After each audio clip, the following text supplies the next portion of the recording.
Mesdames et messieurs, bonjour. Donc, ça fait un grand plaisir d'être ici parmi vous. Donc, quand Philippe m'a demandé de faire un exposé pendant ce colloque, euh, donc souvent on m'invite en fait pour parler Dante Scoffo. Donc, en quelques mots, je pense que ce matin vous avez entendu parler Dante Scoffo par le compositeur José Miguel Fernández. C'est un système en fait qui écoute le musicien sur scène, qui apprend en quelque sorte son style de jeu et qui est capable d'interpréter sa propre partie. Souvent, c'est des parties électroniques et électroacoustiques composées par des compositeurs comme José Miguel Fernández, Philippe Manoury ou Yann Marèche qui vient d'entrer, ou ça peut être toutes sortes d'autres actions. Et depuis quelques mois, j'ai quitté le laboratoire pour ramener l'utilisation d'Antescofo vers le grand public. En gros, ça va permettre à tout à chacun de pouvoir jouer, par exemple, des concertos à la maison en personnalisant son propre interprétation. Donc, quand on m'a invité pour cet exposé, je me suis dit que peut-être je ne vais pas parler d'Antescofo pour une fois. Je vais parler d'un sujet plus global, peut-être plus actualité, qui touche beaucoup le monde d'actualité aujourd'hui, mais qui a des conséquences assez importantes en fait pour le monde de la création. Et comme c'est pas tous les jours en fait qu'on peut parler du monde artistique et création musicale sans crainte, je me suis dit c'est le jour en fait où on peut parler entre nous des défis et défauts d'intelligence artificielle pour écriture musicale.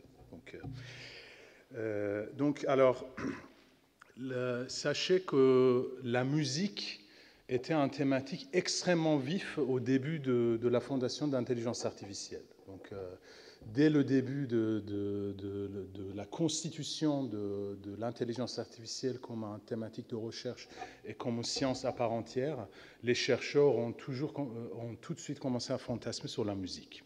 Un ordinateur qui crée la musique, un ordinateur qui joue de la musique. Et ce fantasme existait dès le début de l'informatique elle-même. Quand on regarde les manuscrits du 19e siècle, on trouve des correspondances de Charles Babbage, qui est le père des ordinateurs, des machines à calcul, et Ada Lovelace.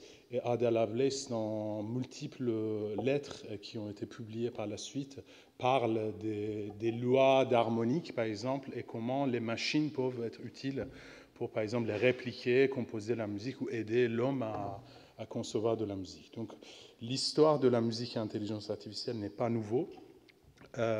Ce qui est intéressant, c'est qu'après les années de fondation d'intelligence artificielle, quelque part, en fait, l'impact de la musique en intelligence artificielle a été oublié. Pour une raison très simple, parce que les données musicaux sont tellement complexes et sont tellement difficiles à atteindre, disons, un résultat qui ont tangible pour des sujets de marketing, que les chercheurs ont préféré en fait se concentrer sur des problématiques plus simples. Et ces dernières années, et j'ai envie de dire même ces derniers mois, en fait, on a le retour d'intelligence artificielle et musique dans les médias, et même chez des géants d'informatique. Juste pour vous donner quelques idées, donc j'ai juste tapé intelligence artificielle et musique, on tombe sur des centaines d'articles qui ont été publiés juste ces derniers mois. Et donc, MusicNet qui veut donner un goût de Beethoven à des algorithmes, la machine d'intelligence artificielle de Google qui vous propose à faire des duets en jam session, SoundCloud qui va utiliser des algorithmes d'apprentissage pour vous aider à trouver des tracks qui vous plaisent. Quand l'intelligence artificielle imite l'artiste, un faux Beatle composé par une machine, et Spotify qui vient juste il y a quelques jours à racheter une boîte d'intelligence musicale artificielle française pour rajouter à son arsenal. Et donc, en fait, dans cet exposé, si vous voulez, je vais distinguer entre deux choses fondamentales. Intelligence artificielle pour les musiciens et pour la musique, et l'intelligence artificielle pour l'intelligence artificielle. C'est un peu comme l'art pour l'art, mais essayons de le distinguer sans préjudice. Donc en fait, ce qui m'intéresse en tant que chercheur et maintenant entrepreneur, c'est une intelligence artificielle qui va augmenter les capacités humaines. Donc pour moi, une bonne intelligence artificielle, c'est une intelligence artificielle qui nous augmente dans nos capacités actuelles, que ce soit la composition, ou jouer de la musique, ou la performance, ou toutes les activités qui l'entourent. Ces recherches doivent aussi nous aider à mieux comprendre en fait les phénomènes naturels qui existent.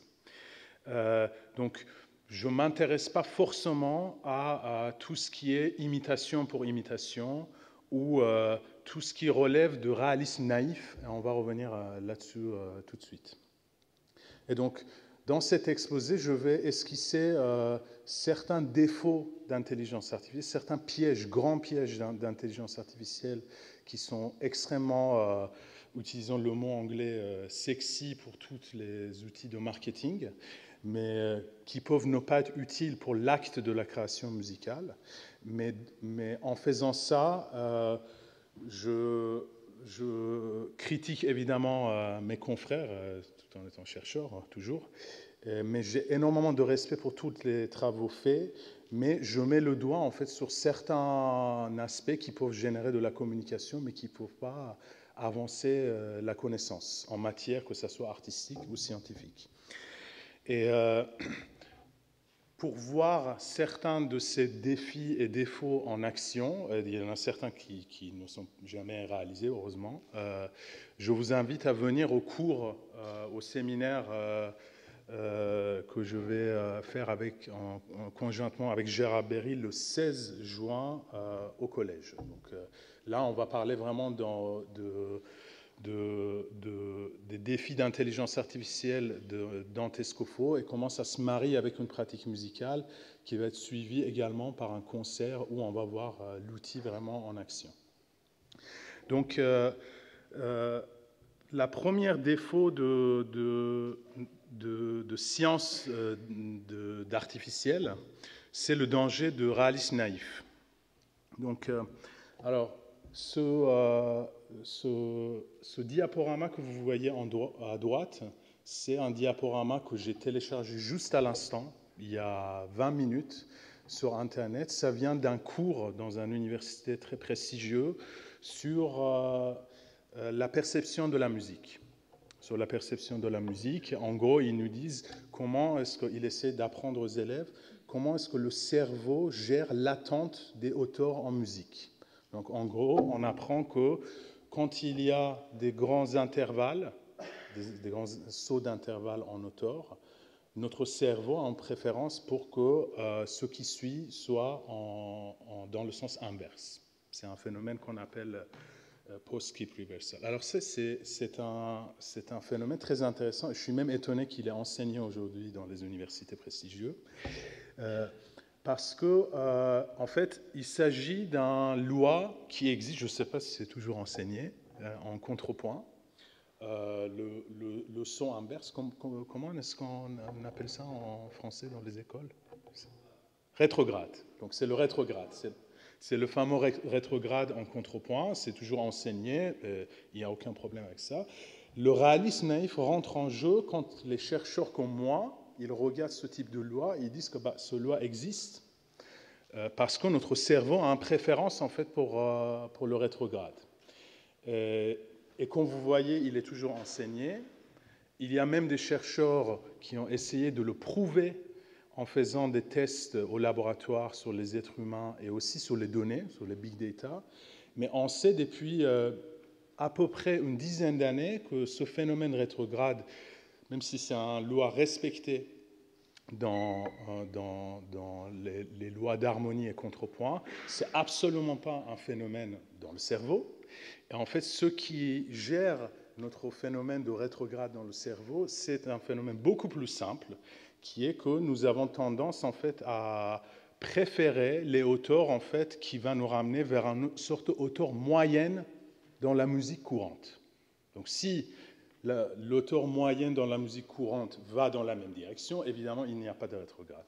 Donc, le réalisme naïf, en fait, ça se produit quand on fait de la recherche, même avec des tests en laboratoire, pour lier un phénomène observé à un phénomène qui devient perceptif et qui est censé constituer de la connaissance. Alors les chercheurs en fait, qui ont trouvé ce bug, si j'ose dire en tant qu'informaticien, ils ont trouvé qu'en fait, il y a une seule exception dans toutes les musiques du monde où ce phénomène de rétrograde est toujours respecté, c'est dans la musique de Palestrina, pour une raison simple, parce que c'est lui qui a inventé la loi. Donc au moins, il a tenu à respecter ce qu'il a mis en marche. Donc c'est un exemple parfait de réalisme naïf. Alors les exemples un peu plus abstraits de réalisme naïf, c'est tous les travaux en fait aujourd'hui qui sont très médiatiques sur tout ce qui est, par exemple, classification de l'émotion musicale. Je peux vous dire, c'est quoi un morceau ennuyeux, c'est quoi un morceau gai. Alors, en disant ça, je ne suis pas en train de dénigrer les travaux en fait, qui sont faits autour de ça. C'est certainement des outils en fait, qui ramènent beaucoup d'argent à des gens qui le déploient. Mais mon point ici, est-ce que ces travaux qui amènent de l'intelligence artificielle n'augmentent pas la capacité humaine et qui ne va pas nous aider à comprendre pourquoi un morceau est ennuyeux, pourquoi c'est gai, pourquoi ceci et cela. En quelque sorte, tous les travaux sur la classification de genre, c'est du même type. Et encore une fois, c'est des outils de marketing extrêmement utiles, mais ça n'augmente pas la capacité humaine, et surtout pas pour l'écriture musicale. Le deuxième grand danger d'intelligence artificielle aujourd'hui, c'est ce que j'appelle le danger des grandes données simplistes. Donc, vous avez, si vous ouvrez les journaux, tous les jours on parle de big data. Alors, je vais vous donner des exemples très concrets. Dans notre domaine, ça veut dire dans la recherche en informatique musicale, il existe une communauté internationale qui s'appelle MIREX, constituée des grands chercheurs dont j'en fais partie, pas en tant que grand chercheur, en tant que chercheur tout court, et où nous évaluons ensemble des algorithmes. Donc ça veut dire que je relève un matin, je dis que j'ai un algorithme, intelligence artificielle ou pas, qui fait telle ou telle chose. On va organiser des compétitions, on va évaluer quel est l'algorithme le plus performant. Alors si vous regardez en fait, et souvent en fait pour voir quel est l'algorithme le plus performant et ensuite faire des articles de presse, on construit des grandes bases de données, des grandes bases de données de musique par exemple. Il existe une compétition dans Mirex pour tout ce qui est découverte de la structure musicale. Ça veut dire qu'on lui donne plein de morceaux de musique et l'algorithme va en quelque sorte, de façon aveugle, découvrir la forme musicale sous-jacente. Est-ce que c'est une sonate? Est-ce que c'est un rondo? Est-ce que c'est une forme de symphonie, etc., etc. Or, quand on regarde les données en fait, qui sont utilisées pour ces compétitions, qui par la suite font la une des journaux, on découvre que la grande majorité en fait, des morceaux qui sont, en fait, c'est des morceaux qui se réduisent à des chorus et des verses. Ça veut dire des formes extrêmement simplistes. Et donc, si vous voulez, moi, en tant que chercheur, si mon objectif est de gagner une telle compétition, ben, je vais concevoir un algorithme qui va juste découvrir des chorus et verses, qui va parfaitement classifier et découvrir des structures des morceaux de Beatles, mais ça constitue à aucun moment une intelligence en soi pour décrire la forme musicale sous aucune forme. Et en fait, cet exemple que je vous donne, malheureusement, ça existe dans tous les domaines d'intelligence artificielle qui ramènent de ce qu'on appelle big data aujourd'hui. Donc, il faut faire extrêmement attention à ça et surtout à des conclusions qui sortent, qui peuvent tout de suite tomber dans la piège de réalisme naïf. Alors, quand on regarde les textes des pères fondateurs d'intelligence artificielle, mon texte favori est La science d'artificiel de Herbert Simons, qui a gagné aussi un prix de Nobel d'économie, si je ne me trompe pas. Alors, le livre de Herbert Simons, c'est le livre qui a en quelque sorte construit la base de curriculum de l'informatique tel que ça existe aujourd'hui, au moins dans les universités américaines dont j'ai fait mes études. C'est un texte extrêmement intéressant. Il donne un exemple très frappant. Il parle des colonies des fourmis. Parce que c'est un problème très intéressant en intelligence artificielle. Comment ça se fait que les fourmis arrivent à toujours trouver le chemin vers leur palais quand ils vont chercher de la nourriture, etc. Et donc, en fait, il montre très bien que la complexité de comportement collectif des fourmis n'est pas liée à la complexité de leur algorithme, mais c'est lié à la complexité de leur environnement. Si on met les fourmis dans un environnement complètement plat, ils vont jamais apprendre, ils vont jamais acquérir une intelligence complexe. Le fait est qu'ils ont un cerveau et un comportement collectif complexe, c'est dû à la complexité de leur environnement. Donc il faut être extrêmement vigilant à garder un minimum de complexité dans l'environnement des données qui régit la recherche et la connaissance aujourd'hui. En quelque sorte, il existe beaucoup de systèmes musicaux aujourd'hui qui fournissent ce qu'on appelle des imitations de style. On en a vu quelques-uns en fait dans les articles de presse que j'ai cités. Je peux vous sortir des algorithmes en fait, qui peuvent vous composer des inventions de Bach, par exemple, ou des morceaux de Beatles. Il y en a beaucoup de ces algorithmes en fait, qui tombent dans le même piège, où au final, on n'apprend pas grand-chose sur la complexité réelle qu'il existe dans le phénomène de la composition. Je ne vais certainement pas l'utiliser pour écouter un morceau de Bach, parce qu'au final, un morceau de Bach, il est mieux que celui qui est composé. Même les tests de Turing qui font aujourd'hui le montrent. Alors, ça ne veut pas dire que ces recherches-là sont inutiles. Je peux vous citer au moins un exemple, c'est les travaux de François Pachet à Sony Computer Science Lab, qui essaie d'aller, avec son Flow Machine, qui essaie d'aller vers les questions le plus approfondies, en fait, de la gestion de planning en court terme et long terme et les stratégies de génération qui peuvent nous apprendre des choses et qui peuvent devenir aussi des outils intéressants pour l'écriture musicale. Mais malheureusement, il y en a beaucoup d'autres en fait qui sont très bien pour sortir des articles de presse, mais en soi, ils ne sont pas intéressants. Enfin, il ne faut pas oublier que quand on est dans le domaine de la création musicale, les évaluations quantitatives sont toujours intéressantes, mais les évaluations qualitatives sont plus importantes. Alors là-dessus, chez Antescofo, nous avons énormément d'expérience parce que nous avons eu la chance de travailler avec beaucoup de compositeurs.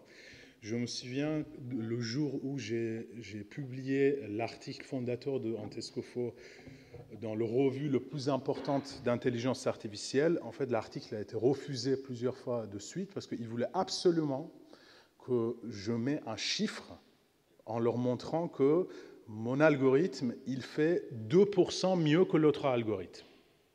Or, ça n'a aucun sens. Je peux montrer en fait que mon algorithme, il marche peut-être 5% mieux qu'un autre algorithme sur un morceau de Mozart donné. Mais au final, si on veut faire de la musique et jouer de la musique avec, ce n'est pas les chiffres des pourcentages d'erreurs et précision en fait, qui vont montrer aucune valeur que ce soit sur l'expérience qu'un être humain peut avoir avec une machine en interaction avec. Donc ça aussi, c'est un deuxième danger de l'intelligence artificielle, les grandes données simplistes.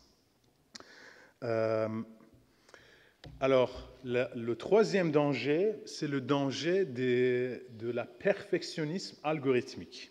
Alors, je m'explique. Nous avons tendance à sortir des algorithmes qui sont parfaits. Prenez un exemple très simple. Dans Antescofo, que vous allez voir en détail dans l'exposé de Jean-Louis Javito dans quelques heures, il existe une machine d'écoute. Une machine qui écoute le musicien sur scène. Donc il essaie de l'écouter et synchroniser sa propre partie en fonction de ce qu'il entend. Nous avons fait pendant des années et des années l'erreur de vouloir perfectionner l'algorithme d'écoute d'Antescofo. Or, au final, qu'est-ce qui compte? Ce qui compte, c'est que l'action de la machine, en tant qu'un musicien en soi, soit le plus parfait possible. Et quand on regarde les musiciens humains, ils ne sont pas en train de s'écouter avec une écoute parfaite. Donc, le troisième danger, c'est la perfectionnisme algorithmique, qui est en gros le même phénomène dont je vous ai parlé tout à l'heure, où on veut toujours pousser les erreurs à 1% de plus par rapport à l'année dernière.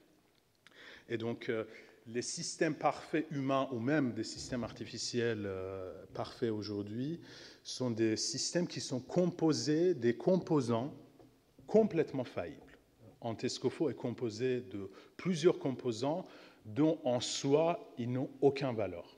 C'est quand on le met ensemble qu'ils peuvent éventuellement sortir un comportement plus intéressant. Et ce qui nous ramène aussi à l'acceptation de défauts. Ça veut dire qu'un algorithme ne peut jamais être parfait, surtout quand il s'agit des algorithmes en fait, qui sont sur des systèmes de sécurité, de l'hôpital, des hôpitaux et aussi des avions. Je pense que Gérard Berry ici en a parlé beaucoup dans ses exposés, qui est la question de tolérance aux fautes. Quand il y a deux musiciens qui jouent sur scène, s'il y en a un qui fait une petite erreur, il ne s'arrête pas. C'est stupide de le dire, mais en informatique, si vous voulez, c'est un grand barrière psychologique à franchir pour pouvoir faire un système qui est utile dans le processus de création musicale. Et donc, la question de machine parfaite, c'est une question mal posée. Et donc, ça c'est aussi un sujet qui revient souvent, on veut toujours améliorer les algorithmes en soi, mais ce qui est important, c'est la perfectionnisme d'un système en soi qui va interagir avec l'homme. Donc, après ces trois, disons, défauts, on va peut-être parler de trois défis importants. Donc, un des défis les plus importants pour moi, c'est la question de coordination complexe. Alors, aujourd'hui, dans Antescofo, on arrive à coordonner les actions de la machine avec un musicien sur scène, mais quand on regarde la coordination humaine, en fait, c'est un phénomène extrêmement complexe, extrêmement intéressant. C'est décentralisé, ça veut dire que même quand il y a un chef d'orchestre, on ne peut pas dire qu'il est le seul façon de communiquer entre les musiciens de façon complètement centrale. Il y a des communications qui ne sont pas synchrones, il y a des communications qui sont souvent asynchrones, ça veut dire qu'ils n'arrivent pas en même temps pour prendre la bonne décision, mais pourtant, chaque soir où vous allez entendre un morceau une symphonie de Beethoven ou un Mozart, vous savez pertinemment ce que vous allez entendre et vous allez l'entendre malgré toutes les variations. Donc, ces systèmes de coordination complexe chez les humains, c'est quelque chose d'extrêmement complexe à ramener en intelligence artificielle et il faut encore beaucoup travailler pour y arriver. Et à cela, j'ajoute le fait que c'est aussi une question multisensorielle. L'écoute seule ne suffit pas, c'est un ensemble de plusieurs perceptions qui sont en marche, tous faillibles, pour revenir sur le point précédent, qui donne un résultat complexe et intéressant et peut-être plus parfait que si on utilisait un seul moyen de communication. Et enfin, un défi extrêmement intéressant pour l'intelligence artificielle, c'est ce dont je pense que Jean-Louis va parler en détail, on va élaborer avec Gérard Berry le 16 juin ici même, c'est l'écriture de la coordination. Pour le chercheur que je suis, quand je regarde une partition de musique classique, on n'est même pas obligé de regarder des morceaux très complexes, ou même une pratique musicale plus ou moins écrite de musique ancienne ou musique ethnique, on voit une écriture de coordination, ça veut dire utiliser des signes qui se fait que 150 musiciens sur scène sont capables de jouer le même morceau que vous savez pertinemment ce que c'est, mais qui va être différent. Et ce phénomène d'écriture est extrêmement intéressant. Et aujourd'hui, avec les machines, on a extrêmement du mal à ramener cette souplesse à la fois de l'écriture, ça veut dire expressivité, pouvoir exprimer des choses si souples et grandiose pour la machine et être sûr que ça va s'incarner aussi au moment de son exécution. C'est un grand défi qu'on nous sommes donné à Antescofo. Je peux vous dire qu'on n'est même pas encore à mi-chemin. Alors pour ça, il ne faut pas regarder juste des grands orchestres. Juste si vous regardez juste un seul pianiste qui est en train de jouer un morceau de Chopin, un nocturne de Chopin, si vous regardez la partition, si vous lisez la musique, en fait, vous voyez la main gauche et main droite qui sont parfaitement écrits de façon synchrone, mais quand il le joue, en fait, ils sont complètement désynchrones. Ça fait partie de l'interprétation. Et en fait, cette asynchronie, ça ramène une musicalité et ça émane d'une prise de décision chez l'homme intelligent, et on a vraiment du mal en fait à voir comment on peut prendre des décisions synchrones avec une telle asynchronie. Donc ça, c'est un défi extrêmement important. Le sujet suivant dont je parle toujours et souvent, c'est le temps. Donc en intelligence artificielle, on a souvent sous-estimé l'importance du temps. Et moi, je suis convaincu qu'une des raisons pour laquelle l'intelligence artificielle a oublié la musique pendant à peu près 40-50 ans et que maintenant ils reviennent, c'est parce qu'on n'a jamais voulu explicitement attaquer la question de comment le temps passe. Donc, comment le temps passe chez l'humain, c'est une question extrêmement complexe. Souvent, j'ai l'habitude, en fait, dans mes exposés, de jouer deux interprétations d'une fugue de dièse mineur de Bach, un par Gould, un par Richter. Quand je joue les 10 premières mesures, en fait, tout le monde trouve que c'est à peu près le même temps qui est passé, mais en fait, celui de Richter, il est 2 fois plus long. Donc, la question de comment le temps passe est extrêmement importante. Et en musique, que ce soit pour l'écriture ou l'interprétation ou perception artificielle, tout ce que vous voulez, ça ne rigole pas. Donc pendant des années, nous avons pris des algorithmes qui venaient, par exemple, de la recherche en parole. Or, en parole, en fait, sauf si vous voulez faire des analyses syntaxiques, si vous voulez juste reconnaître les phonèmes, vous n'êtes pas sur des échelles de temps extrêmement grandes. Or, en musique, si vous voulez même reconnaître une note, vous êtes sur une échelle de microsecondes à, évidemment, quelques secondes si la note dure très longtemps. Et c'est devenu un grand problème chez les chercheurs. Et c'est pour ça qu'en quelque sorte, des systèmes de perception artificielle en musique sont un peu en retard par rapport à d'autres, parce qu'il faut regarder les modèles explicites du temps en musique de façon concrète. Et comme vous voyez, en fait, en musique, il y a plusieurs échelles du temps qui coexistent. Donc, on passe de l'échelle sémantique avec des taux d'arrivée complètement différents. Et évidemment, tout ça, c'est très approximatif.